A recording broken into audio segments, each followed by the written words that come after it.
안녕하세요, 제이입니다. 제목만 보고 들어왔다가 별 내용이 없으면 정말 배신감이 느껴질 때가 있죠.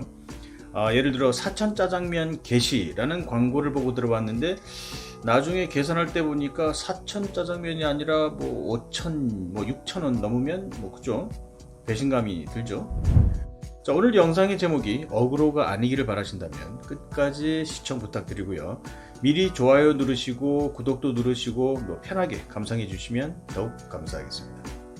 사실 제가 작년 가을부터 쓰기 시작한 문법 책을 지금까지 끝내지 못하고 있다가 오늘 드디어 탈고를 했습니다.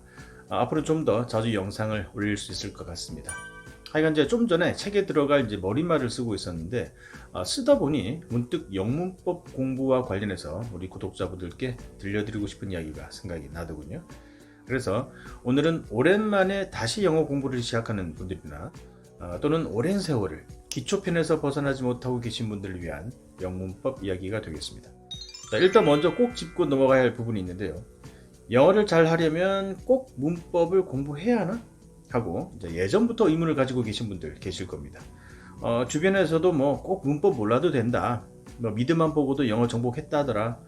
미국 사람들도 뭐 문법은 잘 모른다더라 하면서 문법 무용론을 이야기하는 사람들이 많으니까요. 하지만 그렇게 말하는 분들 치고 영어 잘하는 사람 드뭅니다. 왜냐하면 영어를 잘하는 사람들은 문법의 중요성을 잘 알기 때문이죠.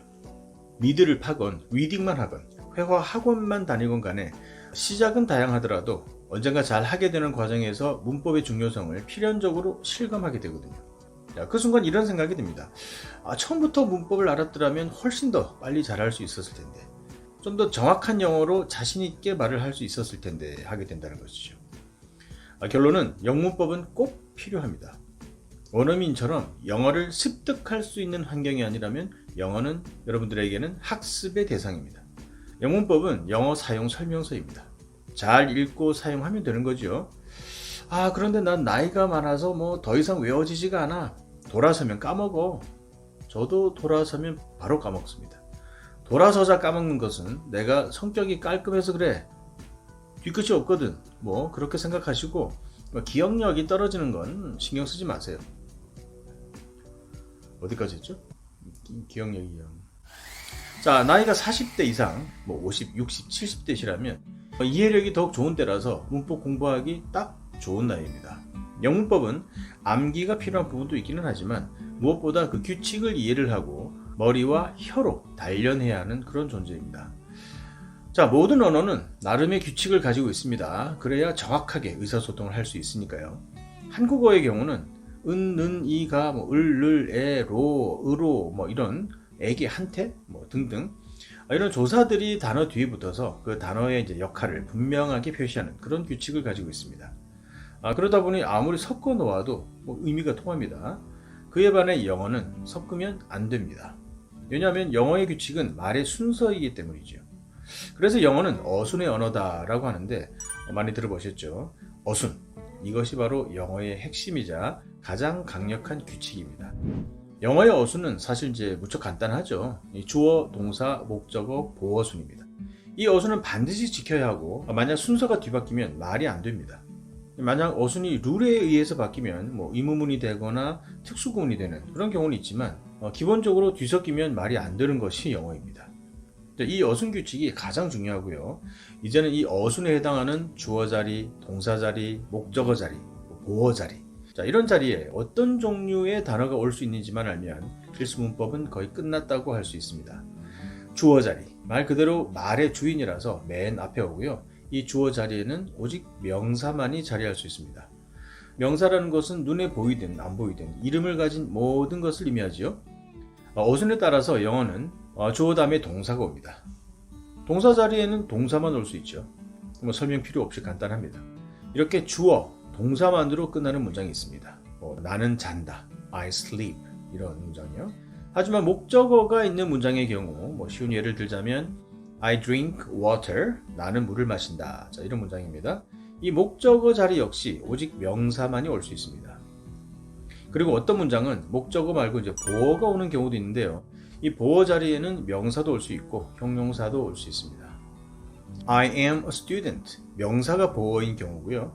You are cute. 너 귀엽다. 이 cute 형용사가 보어인 문장이 되겠습니다. 뭔가 보충 설명해주는 말이 보어가 되겠습니다. 보어는 형용사, 명사가 될 수 있다. 자, 이런 식으로 영어 문장을 분석해 보니까 크게 5가지의 형식으로 분류할 수 있다는 거죠. 이게 바로 문장의 5형식이고요.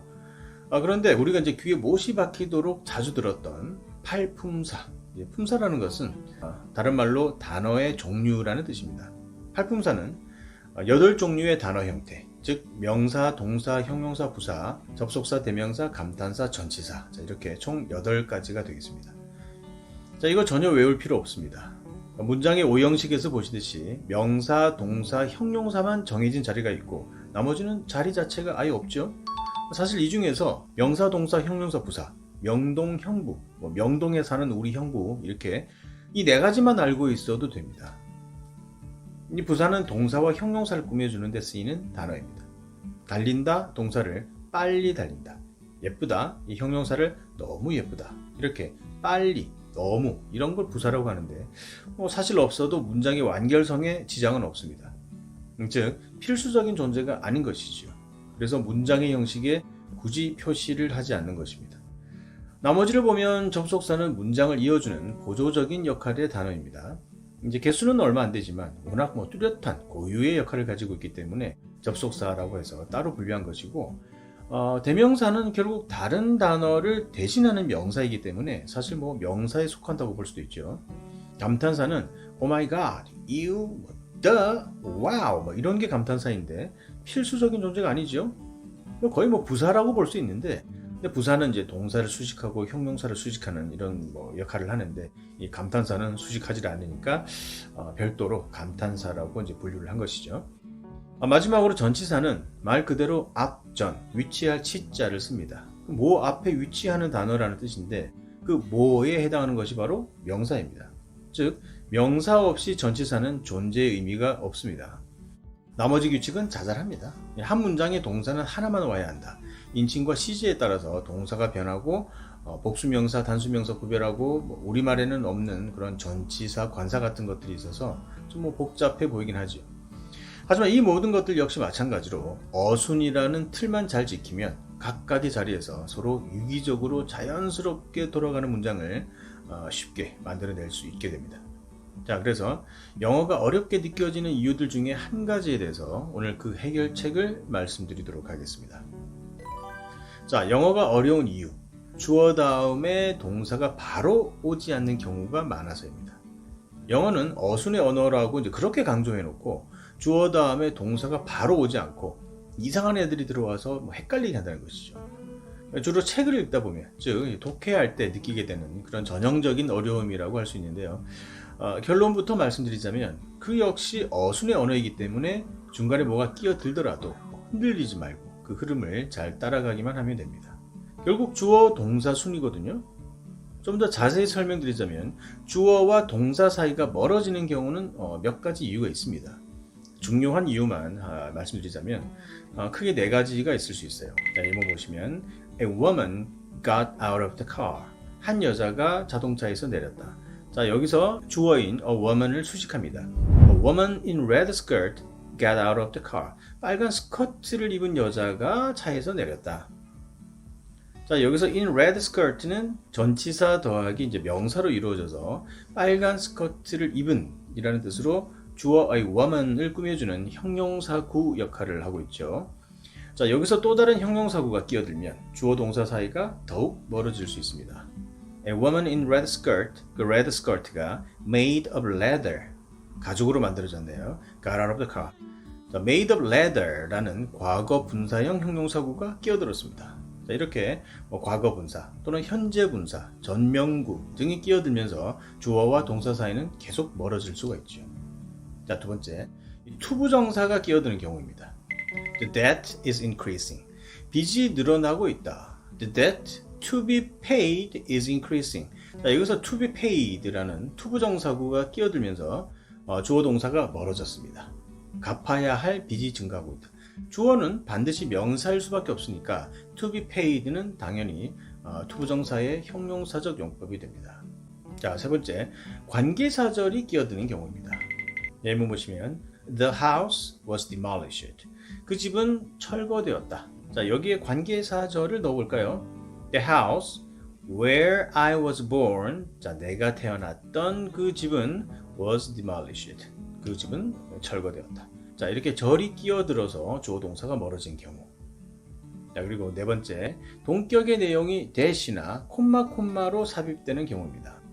자, the news spread quickly. 그 뉴스는 금방 퍼졌다. 자, 어떤 뉴스냐면 the news that he appeared at the cinema spread quickly. 그가 영화관에 나타났다는 뉴스.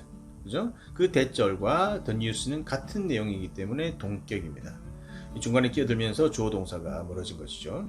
자, 이런 경우들 때문에 주어와 동사가 멀어지게 되는데 사실 이것은 영어가 어려운 이유가 아니라 오히려 영어가 쉬운 이유라고 봐도 된다는 생각입니다. 아무리 주어 동사 사이가 멀어지더라도 주어 동사라는 어수는 그대로 유지가 되고 있으니까요.